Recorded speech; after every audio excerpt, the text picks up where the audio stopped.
Hi, I am Renmark, and welcome to our video tutorial about web development using PHP and MySQL.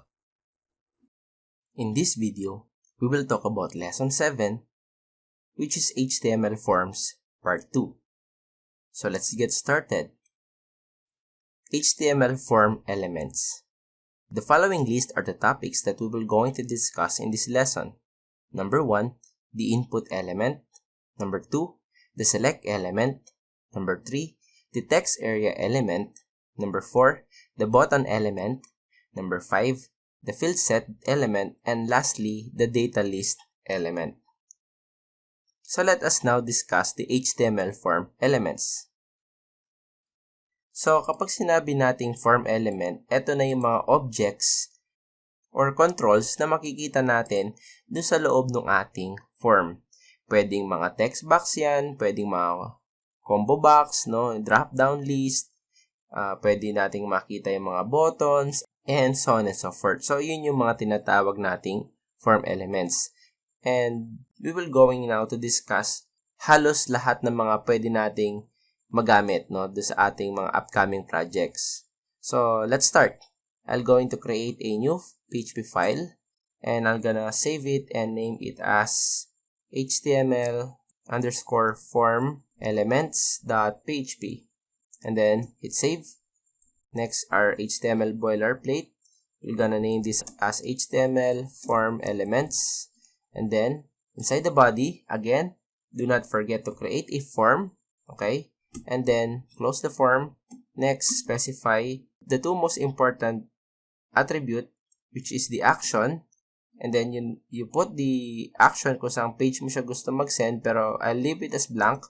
And then method is either get or post. So, sa totoong buhay, ganun ang gagawin natin. Hindi pwedeng mawala yung action at saka yung method. Pero since pag-uusapan lang naman natin ngayon kung ano yung mga form elements, then for the meantime, I will now going to omit them. Kasi may default naman silang nakalagay. Ngayon, ang una sa list ay yung tinatawag nating input element. Although, sa next video, doon natin hahalokayin lahat ng mga available na input element. Pero papasadahan ko lang muna ng mabilis yung input element ngayon.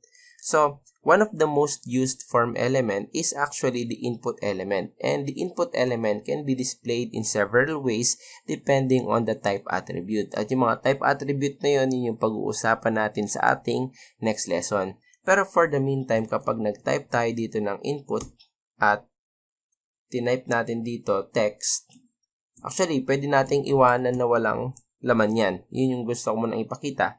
Kung hindi tayo naglagay ng type do sa text at hindi ka naglagay ng name, okay lang yan sa ngayon. Pero again, kung kailangan mo siyang isubmit sa server gamit ang get or post, kailangan may pangalan yung HTML element. So ngayon, in here, I'll just press back, refresh. Ito yung ating HTML form elements at ito ang itsura ng ating input type. It's just a plain text box. Okay? Kung saan pwede ka mag-type ng text. That's it. Yun yung kaya niyang gawin. Maliwanag? Next, this will be a text box. Next, paano naman kung gusto nating gumawa ng drop-down list? Pag sinabi nating drop-down list, ito yung kagaya dun sa kunwari kapag ka sa gender o sa sex ng Facebook, no, yung male, female, alam ko ganun yung ginagamit nila. Or for example, kapag pumipili ka ng country, di ba? Madalas, drop-down list yung ginagamit nila doon. So, kapag drop-down list yung kailangan natin gawin, then we will going to use the select tag instead. So, just have to type select, and then you just have to close select. So, bago pala magpunta kay select, mapapansin nyo kay input type, wala siyang closing tag.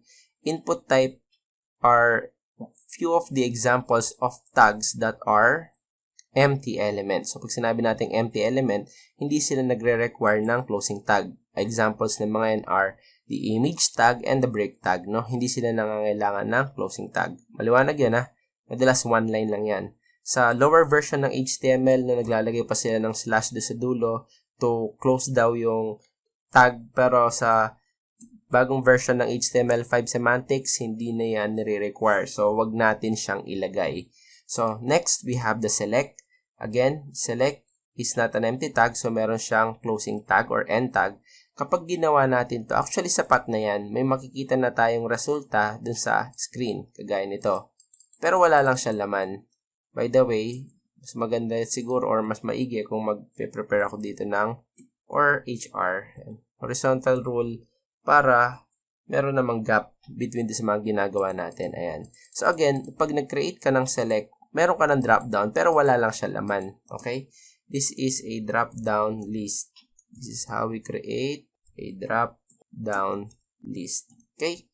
So now, ang tanong, paano natin lalagyan laman yung ating drop down? Kasi yung select is the outer shell, no? Siya yung gagawa niyan. Yung items sa loob, ganito siya kailangan o ganito siya dapat gawin. You have to specify yung mga tinatawag nating option tag. So sa option tag, no, pwede tayo maglagay ng text sa pagitan ng option tag. For example, gagawa tayo ng list of cars. So, yung select, no, kailangan natin lagyan yan ng name. For example, ako, no, napansin niyo doon sa previous lesson natin, nag-append ako ng prefix. Pag sinabi nating prefix, di ba sir sa Visual Basic yon? Yes. I don't know, no? Maybe the PHP community will laugh at me, pero ako kasi, no, ugali ko na naglalagay ako ng prefix doon sa aking mga form element. Why? Because I like the notation na ginagawa ng Visual Basic na paglalagay ng prefix para kapag ka naghalo-halo na yan at tinawag ko yan doon sa server o doon sa aking backend, alam ko kung sinong o anong type of element yung tinatawag ko. Optional ang paglalagay ng prefix, it's just my preference. So, hindi ko ay pinipilit, pero ako, gagamit ako. Ang prefix para sa select is DRP kasi drop down, no, yung ginagamit ko. And then, gagawin ko tong cars. So, DRP cars ang ilalagay ko. Ngayon, kung alam mong gagamitin mo yan sa JavaScript, pwede ka mag-specify ng ID and typically kung anong name, yun din ang nilalagay nila sa ID. Pero to simplify, no, hindi muna ako maglalagay ng ID. Name lang muna. Ngayon, dito sa option, no, pwede ako mag-specify ng unang item ko. For example, yung Volvo. And kapag sinave ko to at ni-refresh ko yan doon sa screen, meron na akong isang item na Volvo. Pero tandaan nyo, kung meron akong button dito na submit at click ko yung submit, walang mangyayari. Bakit sir? Kasi yung option natin, wala siya nakaspecify na napaka-importanting attribute at yun yung tinatawag nating value attribute. Huwag nyong kakalimutan class yung value attribute kasi yung value attribute, ito yung value na isasubmit niya doon sa server. So kapag wala yan, wala ka ring ibibigay. May display ka pero wala kang value na babalik kay server. So in my case, lalagyan ko siya ng Volvo din kasi yun yung nakalagay doon sa caption. Pero pagdating natin sa mga practical examples, no, papakitaan ko kayo ng mga life hack, okay? Para sa mga ganitong klase ng option. So, to simplify, gagawin lang natin, papalitan lang natin to. For example, we have this one, Sab. Not familiar with the brand name. So, Control D. Ino-Control D ko lang para sabay ko na sila na i-edit. And then, we have the OD. Okay? So, meron na akong 4 na item kagaya nito. So, if I hit refresh and then tinignan natin to, meron na akong drop down na merong 4 na options or items do sa loob. Okay? Again, no, the option element defines an option that can be selected. By default, ito yung tatandaan nyo, the first item in the drop down list is selected. Kung ano yung nandun sa taas, which is yung Volvo. Ito yun.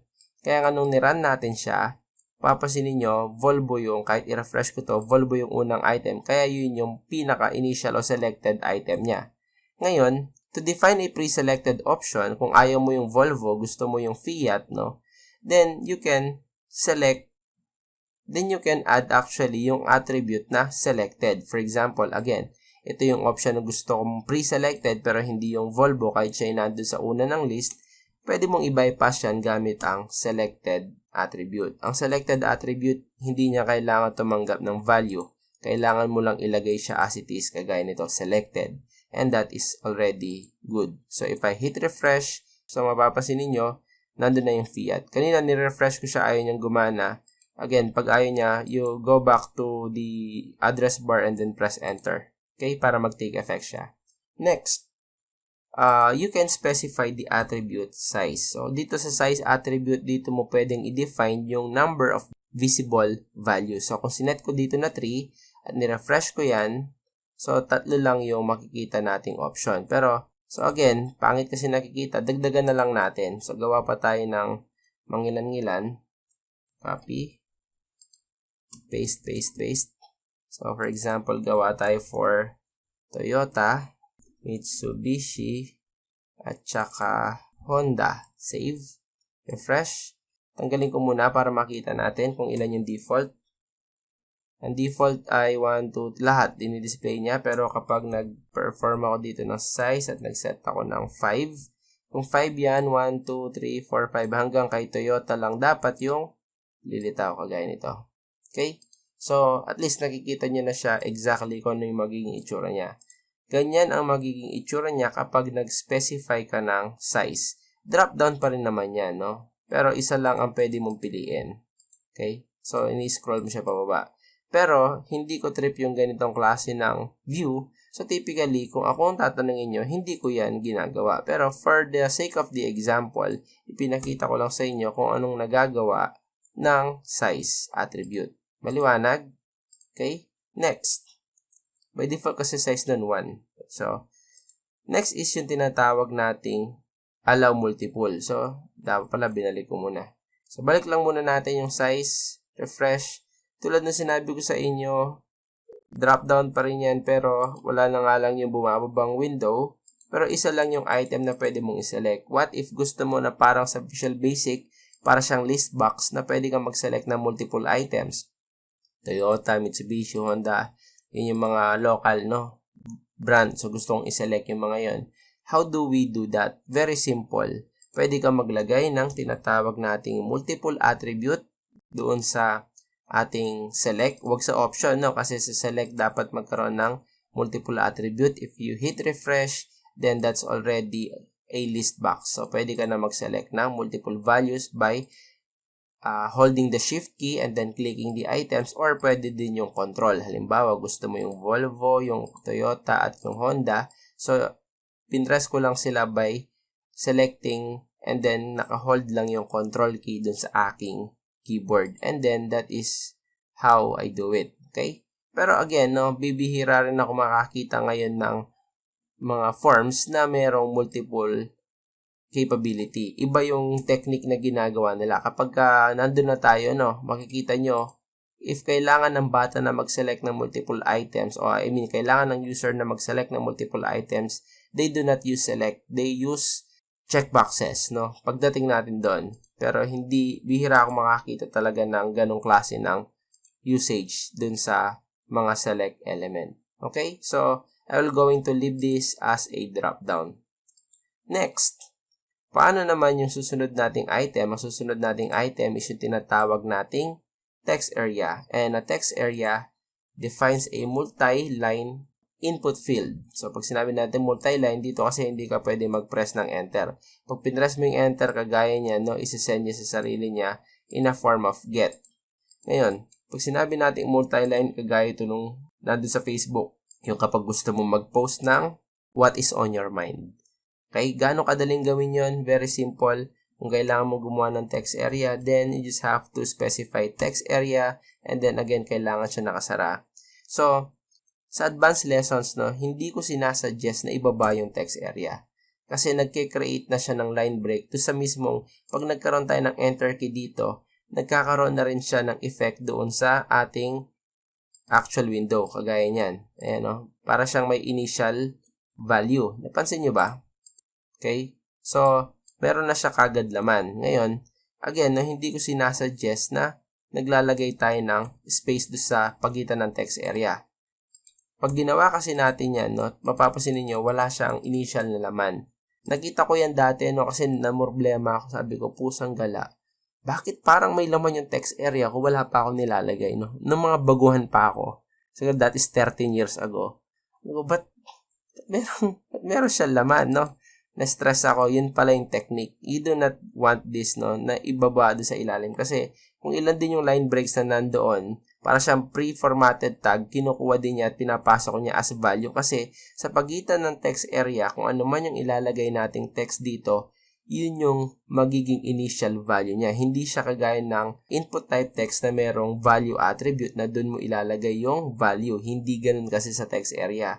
Ang value ay nasa pagitan ng text area kagaya nito. Kunwari, Renmark, Pogi. Save. Kayong kumontra, sasapakin ko kayo. Ayan. Renmark, Pogi. So, again, no, sabi ko nga, kung ano yung nandun sa pagitan ng text area, yun yung lilitaw. So, again, you don't want to put line break, no, doon sa pagitan ng text area. No, maliwanag yan, ha? So, next. Pero pwede natin lagyan ng name yan. Mas maganda kung meron siyang name. TXT din ang gamit ko para sa mga yan. So, for example, we have TXT post. And then there are 2 additional attributes na maybe can tweak something. Example, kung nalilitan ka dito, pwede nating i-adjust. Pero na-adjust yan during runtime, no? Pero kapag ni-refresh mo kasi yan, lilit siya ulit. So, why not create a default? For example, una, palitan natin yung attribute niya na rows. Pag sinet mo yan ng 10, ibig sabihin, 10 rows yung kaya niyang i-provide para sa'yo. Yun yung height niya. Okay? Ngayon, pwede rin tayo mag-perform o mag-adjust ng columns o calls. And for example, sinet ko ito ng 30, ibig sabihin, 30 characters yung kaya niyang hawakan. Okay? So that's how we tweak or modify the text area. Next is, actually we're done with the text area. So next is the button. So the button element is used to create buttons. Very simple. We have, for example, button, and then kailangan niya ng closing button. And kagaya ng text area, no, kapag gusto nating maglagay ng text doon sa mismong button, ilalagay lang natin yan doon sa pagitan ng mismong mga tags, kagaya ng ginawa natin. So if I hit refresh, ayan siya, click me. Ngayon, huwag kayong maglala, feeling ko naman hindi siya kagaya ng text area na kapag gumawa ka ng mga line breaks kagaya nito, magpo-produce din siya ng same result with text area. Wala naman kasi ang support for multi-line text. Okay, so baba natin, balik natin rather. So, ngayon, kagaya ng ibang mga kagaya ng ibang mga form element, meron din siya mga attribute.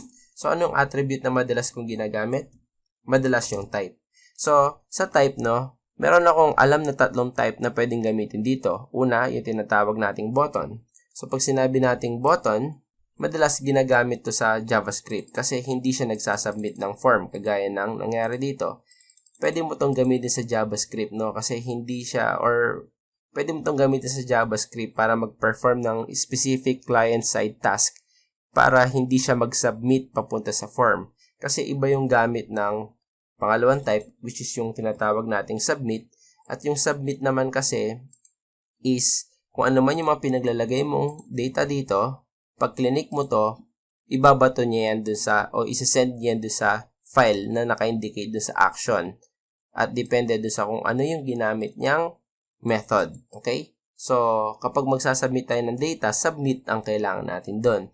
And yung pangatlong alam ko dyan is yung tinatawag nating reset.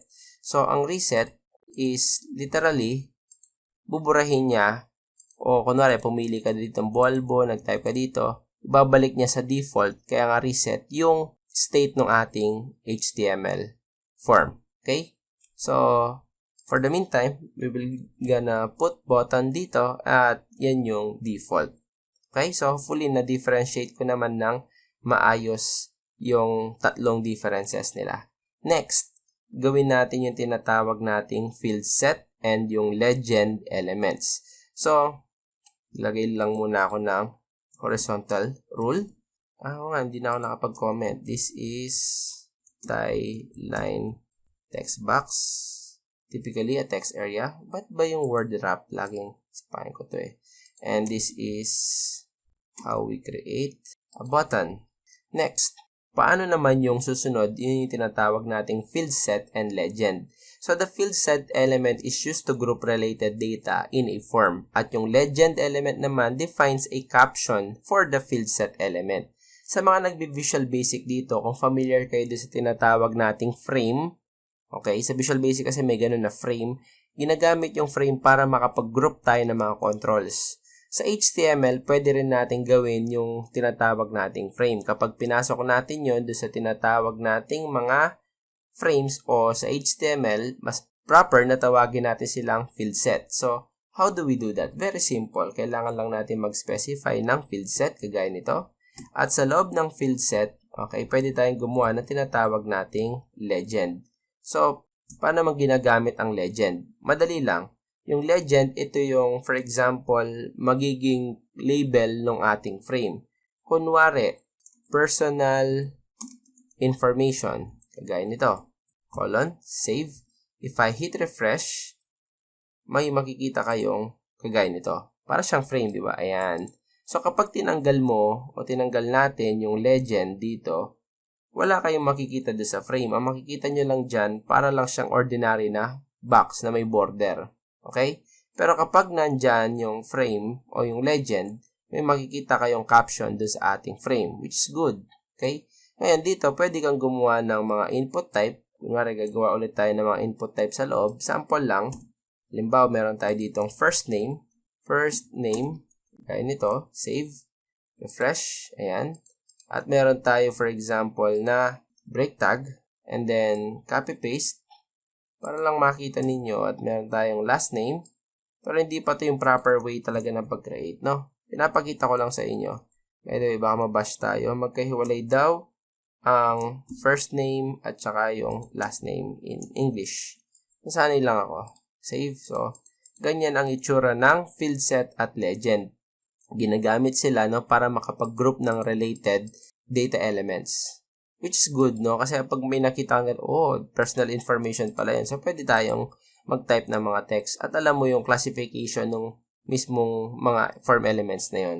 So, again, that is how we create field set and legends. Okay? So, in here, para lagyan natin to group related data in a form. Yun. Next. So, last for this lesson is yung tinatawag nating data list. So, ginamit ko itong data list na to dati, no, para doon sa system na ginagawa ko, pero hindi yung enrollment. Nakalimutan ko saan ko to ginamit. Anyways, so the data list element, no? The data list element specifies a list of predefined option for an input element. Users will see a drop-down list of predefined option as they input data. The list attribute of the input element must refer to the ID attribute of the data list element. Kapag sinabi natin data list element, no, ito yung text box siya, hindi siya drop down, pero it behaves exactly the same dun sa text box at saka dun sa drop down. Para siyang combination, no, ng dalawa, pero wala siyang drop down arrow. Kasi as you type dun sa text box, nagpapakita siya ng suggestion. Okay, in the form of drop down. Ipakita ko na lang, no, para mas maintindihan natin. Pwede tayong gumawa ng data list by using, first, kailangan natin ng input type. So, input type, text. Pwede natin ito lagyan ng pangalan na DLST. No? DLST ang ginagamit kong prefix dyan. For example, nagagawa tayo ng DLST browsers. At kailangan, no, meron tayong list. At yung list na yan will be a list of browsers. So, ngayon, after nating magawa yung ating input type, susunod na natin yung ating data list tag. So, sa loob ng data list tag, kailangan nating mag-specify ng ID. So, ID at i-link natin yung ID na yon doon sa in-specify nating list. Parang ganito Yung input type na to, which is text, meron siyang pangalan. This is a typical attribute na ginawa natin ng ilang beses. Pero may bago na dagdag dito and that's the attribute list. At yung list na yun ay merong value na browsers. Ibig sabihin, ang sinasabi natin dito, yung text box natin, dependent yung list niya doon sa data list na merong ID na browsers. So, kukunin ng text box na to yung kanyang suggestions o list items from a data list na merong ID na browsers. Kaya kailangan parehas yung dalawang to. Okay? Ngayon, doon sa data list, no, after natin malagyan niya ng ID, pwede na tayo mag-set ng mga option. So, kagaya lang to, sabi nga sa inyo, kagaya lang to ng drop-down list dun sa ginawa nating select. Pero hindi natin kailangang ipitin sila dun sa pagitan ng open and close. Kailangan lang nating specify yung value right away. For example, Firefox. And then, pwede tayong mag-copy-paste ng ilang beses. For example, Chrome, Opera, Safari. So, Chrome, Opera, Safari. Yan tayo eh. May mga bubulong yan eh. Sir, paano yung Internet Explorer? Ayoko. Ako yung nagtatype. Huwag niyo pakialaman. Joke. So, Opera. Huwag na kasi, no? Para hindi ako ma-stress. Bubuli na naman ako ni Sir Naldin yan eh. And then, Safari. Pero tandaan nyo, without Internet Explorer, you cannot download a new browser. So, kudos. Sa Windows 10 kasi, merong bago yung Edge. Yun na lang. Sige. Para maging fair, yan, para maging fair, ilagay natin yung Edge. Ayan, Microsoft Edge. Google Chrome. And Mozilla Firefox. Pero favorite ko pa rin si Firefox. So, ngayon, ito na yung list ng ating mga browsers. So, pagka nag-refresh ako dito, nothing special. This is just a text box, sir. Yes. But if I type M, as you can see, may mga options na lumabas. Lahat ng merong M. Okay? If I type O, matitira yung Firefox. Or actually, if I press the down arrow, okay, lilitaw yung list. So, again, it behaves exactly the same with a drop-down, but the problem with drop-down, you cannot type text inside. Sir, dito ba, pwede ka ba mag-type dito ng browser na hindi nag-exist sa list, kagaya ng UC browser? Yes. So, supposed to be tatanggapin niya ng program na gagawin mo. Kasi this is a data list eh. Okay? So, pwede na wala doon sa listahan ng list yung itatype niya. That's the advantage. Hindi kagaya dito. Kailangan talaga, dito ka lang pipili ng content. Dito pwede. Pero, the advantage is also, meron kang suggestion right away doon sa mga pwede mong i-type, para hindi ka na mag-type o hindi ka na magkamali ng spelling. So, kung saan to ginagamit, no, it will be all up to you. Kayo ang makakapagsabi, no, kung saan at paano to dapat gagamitin. Okay, so that is the last element na nandoon sa ating list for this day. So, let's call it a day. And that's the end of lesson 7. Thank you very much for your time. And I'll see you in our next lesson. If you love this video, kindly drop a thumbs up and subscribe. Also, hit that notification bell icon if you want to get notified whenever I post a new lesson. Thank you very much, and I'll see you on our next video.